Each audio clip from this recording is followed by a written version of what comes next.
오늘 우리에게 주시는 하나님의 말씀은 창세기 32장 24절에서 25절, 31절 말씀입니다. 창세기 32장 24절에서 25절, 31절 말씀입니다. 구약 49면에 있습니다. 제가 봉독하도록 하겠습니다. 야곱은 홀로 남았더니 어떤 사람이 날이 새도록 야곱과 씨름하다가 자기가 야곱을 이기지 못함을 보고 그가 야곱의 허벅지 관절을 치매 야곱의 허벅지 관절이 그 사람과 씨름할 때 어긋났더라. 31절입니다. 그가 분이엘을 지날 때 해가 돋았고 그의 허벅다리로 말미암아 절었더라. 아멘. 어제가 구정 명절이었습니다. 이미 고향을 갔다 오신 분들 이 중에 많이 계실 것 같아요. 또 아직 고향에 계시는 분들, 그리고 오늘 이제 귀경길에 오르실 우리 성도님들도 여러분 계시리라고 짐작을 합니다. 고향 하면 언제 들어도 항상 따뜻하고 또 부근하고 뭔가 모르게 마음에 이렇게 위로가 되는 것 같아요. 그래서 이렇게 고향으로 내려갈 때에 저 빈손으로 가는 사람들은 없습니다. 그냥 보면 양손 가득히 선물을 거머쥐고 뭔가를 바리바리 이렇게 싸서 설레는 마음을 안고 고향으로 갑니다. 그런데 우리 하나님의 백성들, 예수 믿는 신자들에게는 이 땅의 고향 말고 또 다른 고향 하나가 더 있습니다. 바로 하늘에 있는 고향이지요. 하늘에 있는 고향. 우리는 그 고향을 향해서 지금도 한 걸음 한 걸음 걸어가고 있습니다. 그런데 이 땅 고향을 가는 그 길과 하늘에 있는 고향, 거기를 향해 가는 그 길 좀 다릅니다. 하늘을 향하여 걸어가는 그 걸음을 성경은 종종 광야길이다 이렇게 표현을 해요. 그러니까 이 땅에 설레는 마음과 기대감을 가지고 여기저기 고향을 찾아가는 것하고는 다르지요. 항상 좋은 것만 있는 건 아니고요. 항상 또 설레는 이런 시간만 있는 것도 아니에요. 하늘 가는 고향길, 그것은 광야길입니다. 그러므로 종종 고통스럽고 매우 고달픈 길이기도 합니다. 참 인생 광야길 걸어가면서 문제가 많아요. 그 문제 많은 산들을 넘고 또 넘어가는 것이 하늘 고향으로 가는 이 땅에서의 광야길입니다. 성도 여러분, 참 인생을 살아가면서 이런 문제나 고통이 전혀 없는 사람이 어디 있겠습니까? 모두가 다 모종의 어려움과 문제를 안고 살아가는 거지요. 자, 그런데 또 다른 한편으로 생각을 해보면 대부분의 많은 문제들이 왜 생기는가? 나 자신의 미숙함, 나 자신의 어떤 부족함, 이것 때문에 문제를 오히려 만들어내는 경우도 참으로 많습니다. 예를 들면 욕심이 너무 많아요. 그래서 문제가 생기지요. 또 지나치게 나만 챙깁니다. 이기적입니다. 그래서 문제가 생깁니다. 또 어떤 사람은 너무 성급해요. 신중하지를 못해요. 기다리지를 못하고 인내하지를 못합니다. 그래서 또 문제가 발생하게 되지요. 또 어떤 경우에는 상대방의 입장을 헤아리기보다는 지나치게 일방적입니다. 그래서 또 문제를 만들어냅니다. 성도 여러분, 우리는 하나님의 은혜로 모두가 다 구원을 받고 거듭나고 하나님의 자녀가 되었습니다. 그게 우리의 신분이에요. 그러니까 신분상으로는 참 고귀한 하나님의 자녀의 신분을 갖게 되었습니다. 근데 우리의 수준은 어떻습니까? 우리의 수준은 여전히 미달입니다. 여전히 미숙합니다. 하나님의 자녀라는 그 영광스러운 호칭하고는 전혀 맞지 않는 어린 아이와 같은 이런 미숙한 수준에 놓여 있는 경우가 참으로 많습니다. 나 자신을 정직하게 살펴보면 예수 믿기 전과 예수 믿고 난 후가 별로 달라진 것이 없는 것처럼 그렇게 보이기도 해요. 아직 어린아이 수준을, 미숙한 수준을 벗어나질 못했습니다. 바로 그 사람이 오늘 본문에 등장하고 있는 야곱입니다. 여러분, 야곱은 이스라엘의 3대 족장 중에 한 사람이지요. 아브라함, 이삭 그리고 이어서 세 번째 족장으로 하나님께서 야곱을 선택을 하셨어요. 이게 하나님의 일방적인 선택입니다. 바로 이 사람이 앞으로 하나님의 나라와 하나님의 교회를 앞장서서 끌어갈 리더예요. 하나님의 영광, 하나님의 은혜를 온 세상에 전파하고 나눠줄 사람, 그 통로 역할을 해줘야 할 사람이 바로 이 사람 야곱입니다. 근데 지금 이대로는 안 돼요. 너무 수준이 미달이에요. 미숙해요. 아직 멀었어요. 성경을 보면 야곱은 대단히 욕심이 많은 사람입니다. 그리고 또 인간적으로 계산이 빠른 사람이에요. 머리를 잘 굴린 그런 사람입니다. 또 그런가 하면 야곱은 자기가 한번 목표로 삼은 것은 집요하게 물고 늘어져서 기어이 그것을 손에 넣어야 직성이 풀리는 이런 아주 집요함을 가지고 있는 그런 사람입니다. 그러니까 그 앞에 나와 있는 것처럼 형 에서의 장자권을 배고픈 형이 사냥터에서 돌아오자 팥죽 한 그릇으로 바꾸지 않습니까? 말하자면 그 고귀한 하나님 나라의 장자권을 에서는 별로 관심이 없고 동생인 야곱이 그 소중함을 알고 거의 탈출을 한 거지요. 형의 장자권을 팥죽 한 그릇으로 약탈한 사람이 바로 야곱입니다. 이 일로 인해서 에서에게 쫓겨서 저기 멀리 바단 아람에 있는 외삼촌 라반의 집에서 20년을 묵지 않습니까? 근데 그 20년 동안에도 자기 마음에 드는 여자, 그 외삼촌의 딸인 라헬을 마음속에 품고 있습니다. 그 20년 동안 열심히 노력하고 봉사하고 애를 쓴 다음에 결국 자기가 원하는 라헬을 자기 부인으로 맞아들이지 않습니까? 원하는 것은 무엇이든지 간에 놓치지 않고 집요하게 추적해서 끝까지 추적을 해서 결국 자기 손에 넣는 사람, 그 사람이 바로 오늘 본문에 등장하는 야곱입니다. 아마 야곱 자신은 나름대로 열심히 산 사람이라고 생각했을지도 모르겠어요. 그런데 하나님 보시기에는 아직 멀었습니다. 너무 미숙합니다.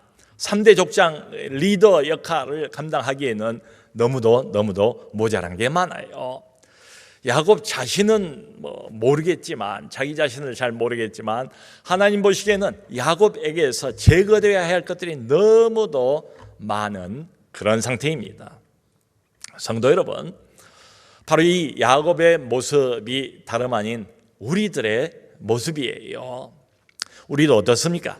하나님의 오직 은혜로 하나님의 자녀로 선택을 받지 않습니까? 거기 내가 보탠 게 뭐가 있습니까? 그저 순전한 하나님의 은혜고 자비고 긍휼이지요. 그래서 영광스러운 하나님의 자녀란 타이틀을 우리가 얻었습니다.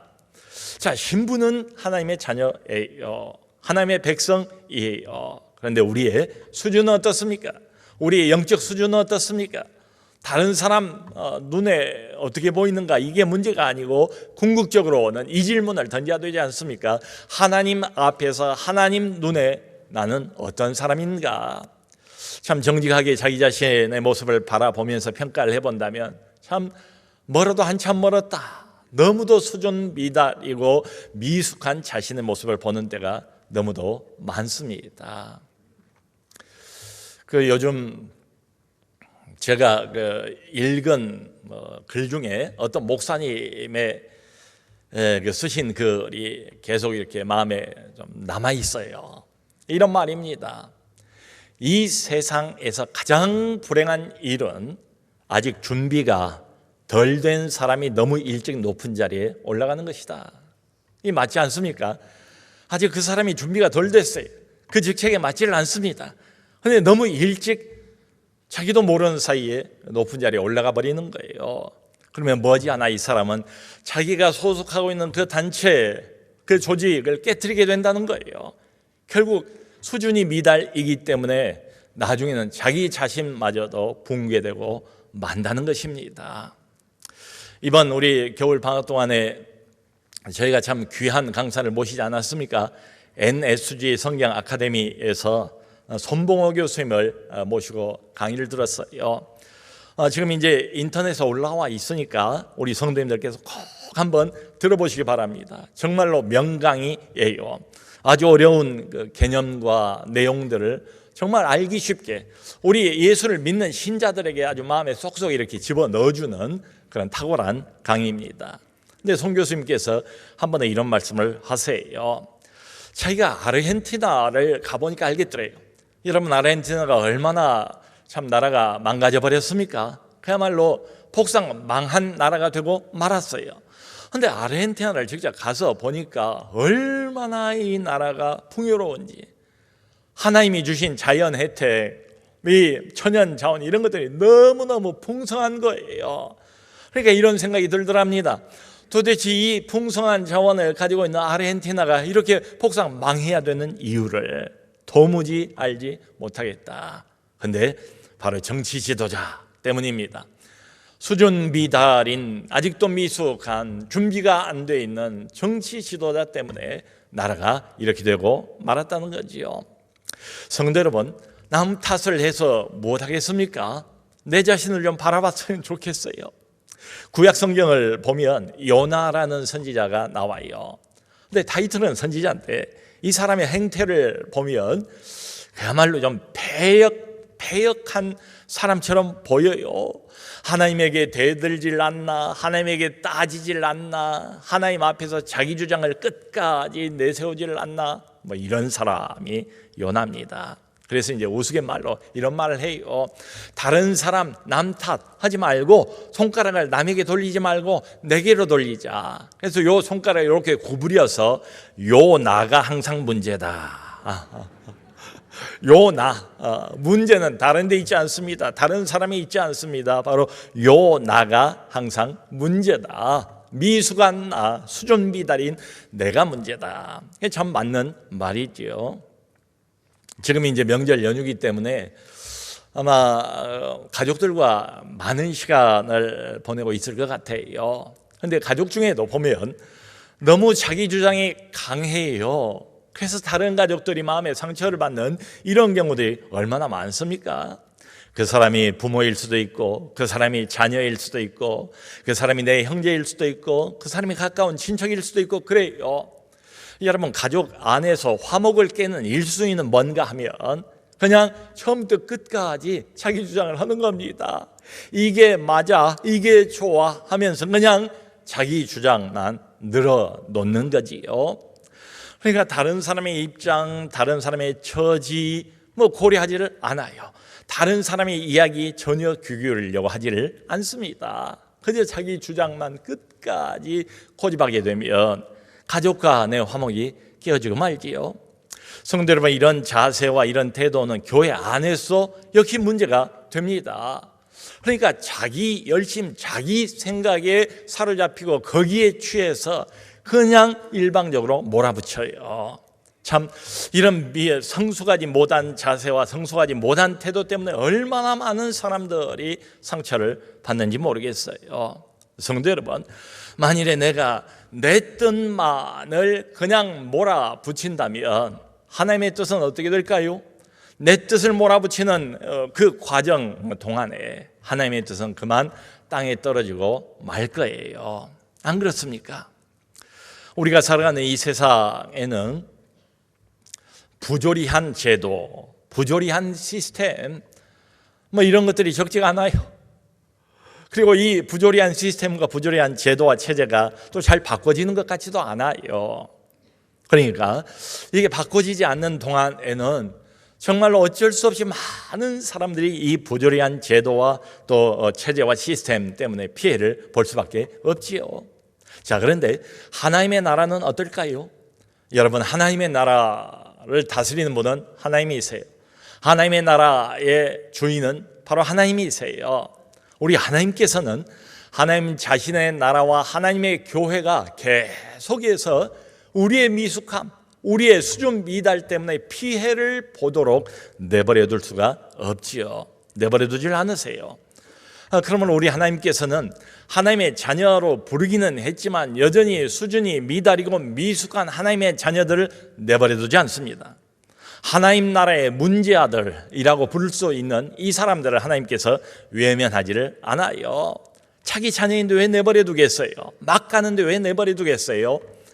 하나님께서 이 사람들이 하나님의 자녀이지만 미숙한 하나님의 자녀들이 성장하고 계속 자라갈 수 있도록 온갖 배려를 다 하세요. 우리 하나님께서 그 사람이 직면한 모든 상황, 모든 환경을 다 일일이 조절해 가십니다. 조절을 해 가세요.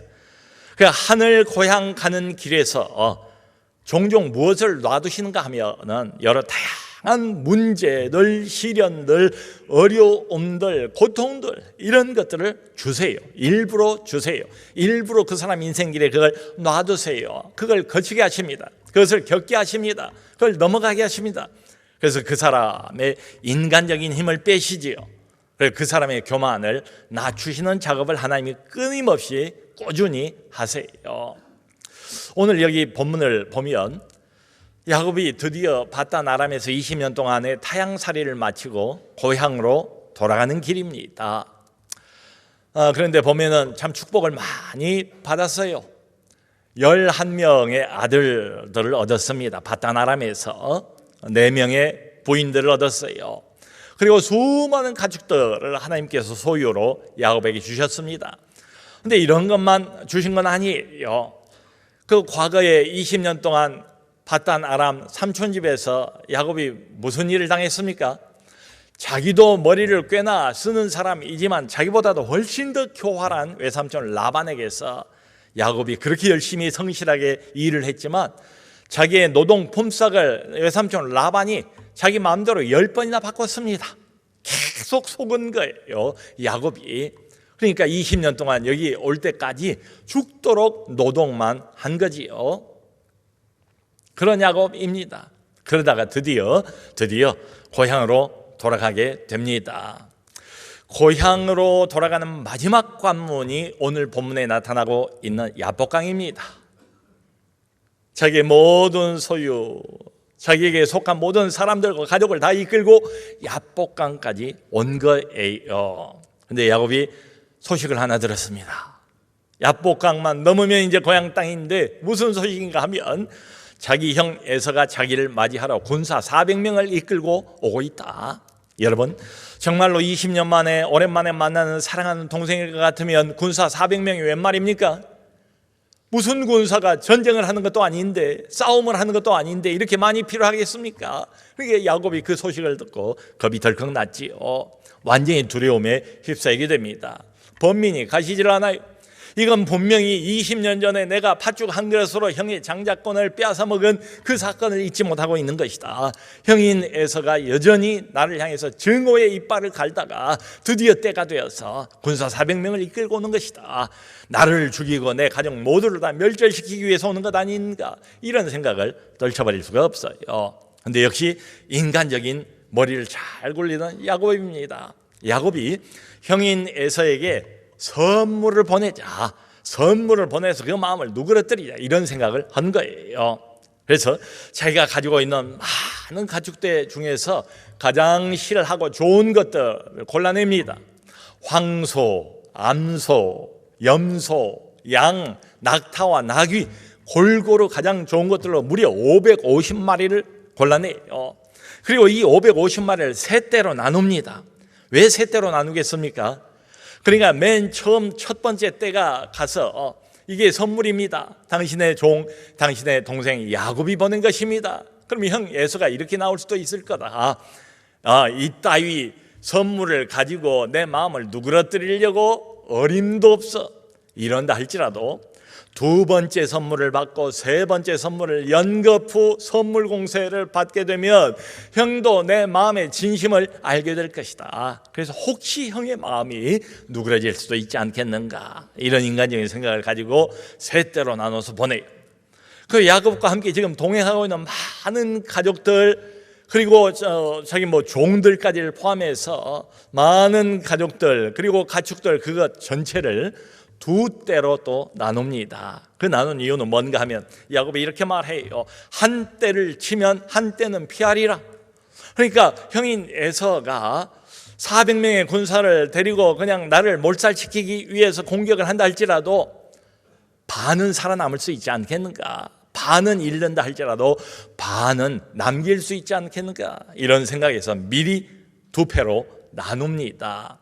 그야말로 인간으로서 해볼 수 있는 만반의 준비를 다 한 겁니다.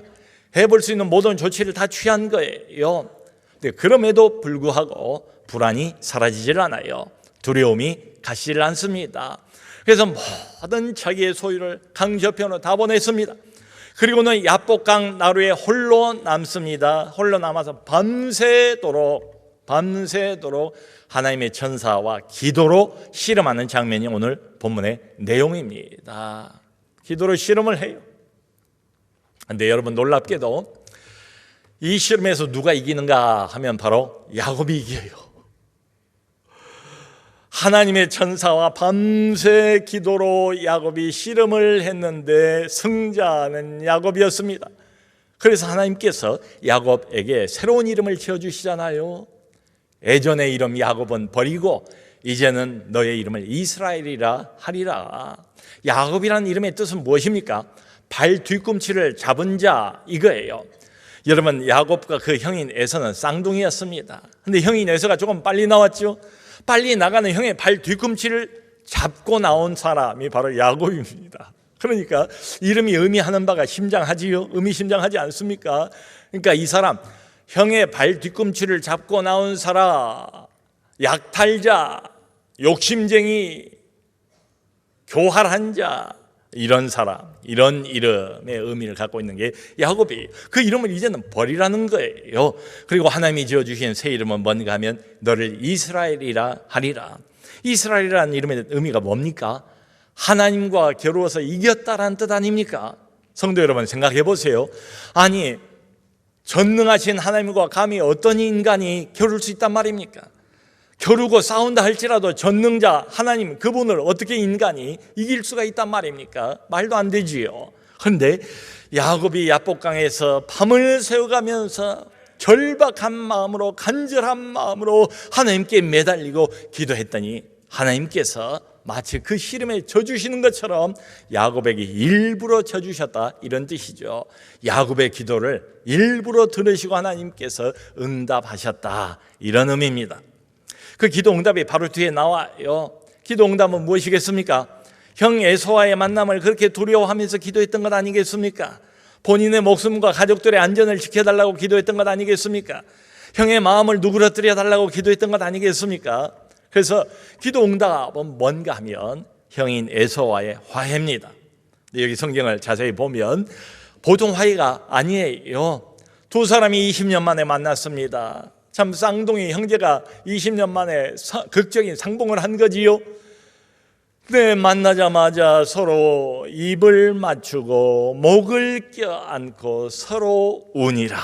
성경에 그렇게 나왔어요. 서로 우니라.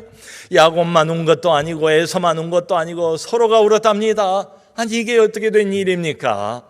하나님께서 밤새 야복강가에서 전능자 앞에 매달려서 자신을 낮추고 간절히 기도하고 기도를 씨름했던 야곱의 기도를 들으신 거지요. 그래서 형인 에서의 마음을 누그러뜨려 주신 겁니다. 할렐루야. 여러분, 얼마나 아름다운 장면입니까? 형이, 동생이 20년 만에 상봉을 해서 서로 껴안고 울며 서로를 용서하는 이 아름다운 장면. 그런데 이것만 있는 건 아닙니다. 오늘 본문에서 우리가 꼭 놓치지 말고 주목해야 할 한 가지가 더 있습니다. 그러니까 이 아름다운 야곱 스토리의 야복강 기도가 해피 엔딩으로만 끝나는 것은 절대 아니에요. 전사와 씨름을 할 때에, 기도로 씨름할 때에 여기는 그렇게 나왔어요. 하나님께서 야곱의 허벅지 관절을 치셨다. 야곱의 허벅지 관절을 치셨다. 이전 성경에는 환도뼈를 하나님께서 치셨다. 여러분, 환도뼈는 어디에 있습니까? 우리의 허리 바로 밑에 넓적다리 윗부분, 거기가 환도뼈입니다. 그러니까 사람의 몸 전체를 다 지탱하고 받쳐주고 있는 인간의 힘의 어떤 기둥이라고 할까요? 인간 힘의 근거라고 할까요? 그게 환도뼈입니다. 그런데 한편으로는 하나님께서 기도 응답을 주시면서 한편으로는 야곱과 씨름하는 가운데 야곱의 환도뼈를 치셨다, 이렇게 나와 있어요. 그 뒤로 야곱이 제대로 걸을 수가 없게 되었다는 겁니다. 그래서 여기 31절을 보면 이런 말이 있습니다. 그가 브니엘을 지날 때에 해가 돋았고 그의 허벅다리로 말미암아 절었더라. 여러분, 이 구절에는 크게 상반되는 두 가지가 함께 섞여 있어요. 하나는 야곱이 하나님을 만났어요. 하나님의 얼굴을 보았어요. 야곱이 신앙생활을 해온 지가 꽤 오래됐습니다. 그리고 이 야복강가에서 이렇게 직접 하나님의 얼굴과 얼굴을 맞대면하는 것처럼 영광스러운 하나님을 대면한 적은 없었어요. 그래서 이 장소를 뭐라고 이름을 붙였는가 하면은 브니엘, 이렇게 이름을 붙였습니다. 브니엘이라는 말의 뜻은 하나님의 얼굴이라는 뜻입니다. 그러니까 구약 성경을 보면 하나님을 직접 만나면 죽는다, 죄로 가득한 인간이 거룩 자체이신, 영광 자체이신 전능자 하나님을, 그 얼굴을 보면 죽게 되어 있다. 그래서 이런 것들을 두려워하지 않습니까? 그런 장면이 여기저기 많이 나와요.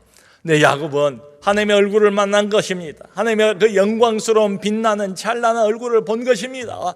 그럼에도 불구하고 자기 목숨이 보존이 되었다. 하나님의 은혜로, 하나님의 긍휼로 내가 죽지 않았다. 그래서 브니엘입니다. 자, 그리고 여기 31절에 보면 야곱이 그 브니엘 한밤을 온통 기도로 잠도 자지 못하고 하나님 앞에 온 영혼을 쏟아부어서 간절히 매달리고 기도했던 그 장소를 떠날 때에 어떻게 됐다고요? 해가 돋았더라. 해가 돋았더라. 야곱의 지난 과거의 어두운 인생이 이제 뒤로 물러가고 뭔가 해가 돋았다 그러니까 서광이 비치지 않습니까? 이제 앞으로 야곱의 미래가 밝을 것처럼 희망적인 미래를 예견하고 있는 것처럼 보이는 그런 표현입니다. 얼마나 긍정적이고 얼마나 감사해요. 자, 그런데 이 한 구절 안에 또 다른 아주 중요한, 우리가 주목해 볼 만한 표현이 등장을 해요. 야곱이 그날 이후로 절었더라. 절었더라. 왜요? 하나님이 환도뼈를 치셨으니까요. 허벅지 관절을 하나님이 치셨으니까요. 환도뼈가 부러진 거예요. 그 뒤로는 제대로 걸 수가 없습니다. 절뚝거리면서 야곱이 걷게 됐다는 거예요. 여러분, 이 말에 상징하는 의미가 무엇일까요? 그러니까 이 야복강 사건, 여기에서 큰 인생의 난제와 문제를 해결함을 받았습니다. 기도응답을 받았습니다. 근데 그게 전부가 아니었습니다. 한 가지가 더 있습니다. 하나님께서 환도뼈를 치셨답니다. 그러니까 이제는 이후로는 자기 힘만으로는 도저히 걸을 수 없는 존재가 되었다, 이런 뜻이지요. 이제는 자기 머리로, 자기의 힘으로, 자기의 의지로, 자기의 성실함으로만 살아가는 그런 야곱이 아니고 하나님만을 더욱더욱 의지하는 사람이 되었다, 이런 뜻이지요. 자, 그러니까 이렇게 보면 야곱이 환도뼈를 침을 당해서 육체적인 장애를 입게 되었습니다. 근데 이게 다른 관점에서 바라보면 꼭 나쁜 것만은 아니에요. 하늘 고향 가는 길에서 이런 일들이 종종 있습니다. 육체적인 장애는 얻었지만 영적인 회복이 된 거지요. 있어야 할 자리, 3대 족장, 거기에 맞는 걸맞는 영적 수준을 가지고 있는 그런 영성을 가진 하나님의 사람으로 변화될 필요가 있지 않습니까? 영적으로 회복이 됐다는 이야기예요. 여러분, 우리가 인생 광야길, 하늘 고향 가는 그 길에서 하나님은 다 보면 이 두 가지를 항상 함께 주신 것 같아요. 한편으로는 우리가 감당할 수 없는 어떤 어려운 문제, 난제, 시련, 고통 매달리는 거지요. 다른 수가 없어요. 어디서 손을 벌립니까? 내가 감당할 수 없는 문제의 큰 태산을 만나서 하나님 앞에 기도하는 거지요. 하나님이여 나를 불쌍히 여겨 주옵소서. 그럼 하나님께서 져주십니다. 일부러 우리 기도를 들어주세요. 기도 응답을 하세요. 문제가 해결함을 받습니다. 또 한 가지가 같이 나온다는 사실, 그 축복만 주시는 게 아니라는 사실, 하나님께서 야곱의 환도뼈를 치세요. 성도 여러분, 참 지난 20년 동안 야곱의 인생 배후에는 우리 하나님이 계시는 거지요. 하나님이 계셔서 항상 보면 그러신 것 같아요. 하나님이 한편으로는 축복을 주시지만 또 다른 한편으로는 고통을 주세요. 이 두 가지를 적절하고 교묘하게 하나님은 섞어서 우리 고향 가는, 천국 고향 가는 인생길에 두세요. 그래서 이런 어려움과 다양한 시련들을 거쳐가게 하시면서 결국은 믿음의 사람으로, 하나님의 사람으로 우리를 자라게 만들어 가세요.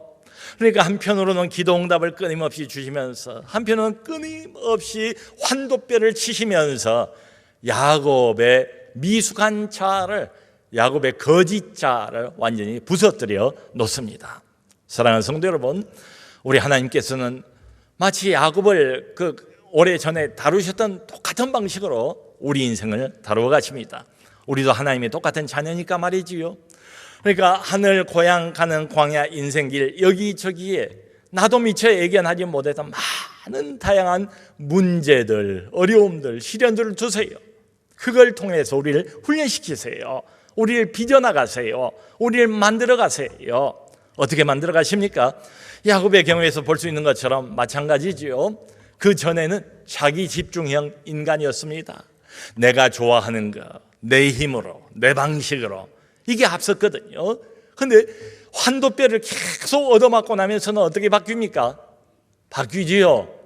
자기 집중형 인간에서 하나님 집중형 인간으로 조금씩 바뀌어 나가요. 성도 여러분, 우리가 지금까지 살아왔던 광야 인생 여정 한번 뒤를 돌아다 보세요. 과거가 어땠습니까? 항상 하나님께서 이 두 가지를 같이 주시지 않았나요? 내가 커다란 인생의 문제 앞에서 어쩔 줄 몰라 하고 당황하고 두려워하고 있을 그때에 마치 압복강에서 밤을 새워서 하나님 앞에 엎드렸을 때 하나님이 기도를 응답하신 것처럼 하나님께서는 나를 불쌍히 여기지 않습니까? 하나님이 내 인생에 개입하지 않습니까? 하나님이 그 문제를 다루시지 않았습니까? 그래서 그 문제를 하나님께서 하나님의 능력으로 기적적 해결을 해주세요. 근데 여러분 어떻습니까? 정직하게 내 과거 인생 걸음걸음을 살펴보면 그것만 있었나요? 아니죠. 한 가지가 더 있었지요. 여기저기 내 인생 광야길에서 하나님이 내 환도뼈를 치셨어요. 내가 그토록 믿고 의지했던 건 말이죠. 내가 그토록 놓치고 싶어 하지 않았던 나의 힘의 근거라고 믿었던 그것 말이지요. 그걸 하나님이 치시는 겁니다. 내 건강을 잃어버린 때가 있습니다. 내 물질과 소유를 잃어버린 때가 있어요. 내 명예를 하나님께서 거둬가신 때가 있어요. 하나님께서 나를 너무도 잘 아세요. 내가 그토록 누리고 부리던 그 권력과 힘을 하나님이 빼앗아가신 때가 있어요. 왜 이렇게 하실까요? 하나님은 내 환도뼈를 치시고 내가 의지하고 소중히 여기고 있던 것들을 앗아가심으로 인해서 낮아지게 만드시는 거죠. 겸손하게 만드시는 거죠. 하나님만 더욱 의지하는 하나님의 사람, 믿음의 사람으로 우리를 바꾸어 가시는 거죠. 사랑하는 성도 여러분, 우리 하나님께서는 어떤 사람을 한번 선택하시면 절대 포기하지 않습니다. 그건 하나님의 방식이 아니에요. 하나님이 포기하려면 왜 구원했겠어요? 왜 선택했겠어요? 자신의 독생자 아들의 고귀한 핏값을 치르고 대신 우리 생명을 건져가지 않았습니까? 그런 우리를 하나님께서 미숙한 채로 수준 비달로 내버려 두실 리가 없지요. 포기하지 않으세요. 대신에 우리 인생, 하나님의 자녀의 인생에 적극적으로 하나님이 개입하십니다. 개입하셔서 우리가 본 것처럼 두 가지를 주세요. 축복을 주십니다. 동시에 고통을 주세요. 이런 여러 다양한 고통들을 통과하면서 믿음의 사람, 하나님의 사람으로 자라가게 하십니다. 사랑하는 성도 여러분, 우리는 지금도 여전히 저 하늘 고향 천국 가는 그 광야 인생길을 걸음걸음 걸어가고 있습니다. 이제 결코 혼자는 아닙니다. 나 홀로 쓸쓸하고 외롭게 걸어가는 그런 광야 인생길이 아니세요. 내 광야 인생길을 앞서서 주도해 가시고 이 모든 내 인생의 처음부터 끝까지 섬세하게 하나하나를 다 완벽하게 계획하시고 주도하시면서 끌어가시는 분이 따로 계세요. 천국 가는 고향길, 시련도 많고 어려움도 있고 여러 가지 고통도 있습니다. 없을 수가 없어요. 하나님이 의도하신 바로 그런 자리마다 그런 시간마다 하나님께서 이런 것들을 허락해 주세요. 네, 모쪼록 이런 시련과 여러 문제산들을 넘어가면서 고통을 몸소 겪어가면서 우리가 어떻게 되기를 바라시는 걸까요? 우리도 야곱처럼 변해야 되지 않겠습니까? 모쪼록 환도뼈가 침을 당하고 허벅지의 관절이 부서지고 내가 믿고 의지하던 것들을 하나씩 하나씩 내 손에서 놓아가면서 놓는 것이 전부가 아니에요. 놓게 만드신 이유는 뭘까요? 하나님을 붙잡으라고, 하나님을 더 강하게 붙잡으라고, 하나님만 더 의지하라고. 여러 가지 인생의 고충과 어려움들을 겪어가면서 야곱이 그랬던 것처럼 하나님만 더 의지하는 사람으로 변해가시기를 바랍니다. 하나님만 더 의지하시는 믿음의 사람, 하나님의 사람으로 바꾸어가는 멋진 하나님의 자녀로 자라가는 우리 모두가 될 수 있기를 주님의 이름으로 축원합니다.